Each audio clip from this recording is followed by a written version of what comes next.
To succeed, Tywin already gave Tyrion a chance or exam to show his mettle when he sent him to be acting hand. If Tywin had just wanted to have a loyal, capable and reliable man as acting hand, the safe option would have been to send his brother Kevan, who does so good a job in that role after Tywin's death that Varys has him murdered, as his competence messed up his plans. Now, this might be a somewhat unpopular opinion, but Tyrion failed that exam. Hey guys, welcome to my channel. Please don't forget to like and subscribe and also click on the notification bell to remain updated. Tyrion spent his time squabbling with his sister and engaging in power plays against her, which she reciprocated, imprisoned one of the most loyal Lannister agents, Pycelle, gave away Marcella to the Dornish for no tangible gain, but at a large risk to her person, nearly lost the city and, unknowingly to Tywin, has been played by Varys and Littlefinger. Sure, those two played pretty much everybody, but Tyrion did consider himself particularly intelligent and cunning. I guess overestimating himself is something he had in common with his sister.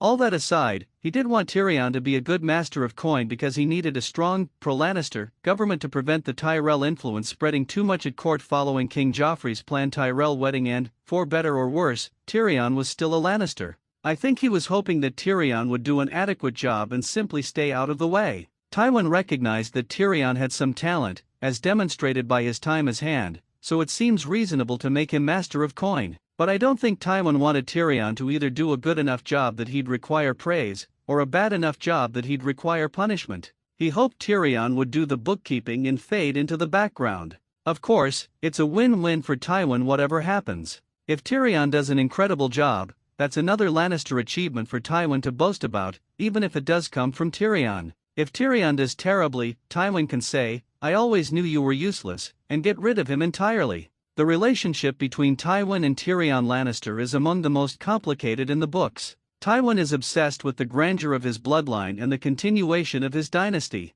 He is determined from the beginning to establish his family as the most prominent one in the Seven Kingdoms. His driving force was that he was never to be taken lightly or ridiculed as his father was. He could go to extreme measures to counter any action that would tarnish his family name, real or perceived. However, his ambitions were thwarted at every turn. As a young hand of the king, he is extremely capable. But Aerys was jealous of him, and his lackeys and lickspittle mocked him in presence of Aerys to make Aerys happy. To rub him the wrong way, Aerys names Jaime to the Kingsguard and declines the offer to marry Cersei to Rhaegar on the grounds that one does not marry their son and heir to daughters of their husbands. He suffers many slights and insults until he resigns from his position and withdraws to the Westerlands. Tywin, who wants to establish himself as the greatest lord of Westeros, the patriarch of the most powerful family, loses his son and heir, is insulted by the king, was not able to join his family with the royal bloodline. Finally, he lost the only anchor that kept him grounded, which was his wife, whom he loved dearly.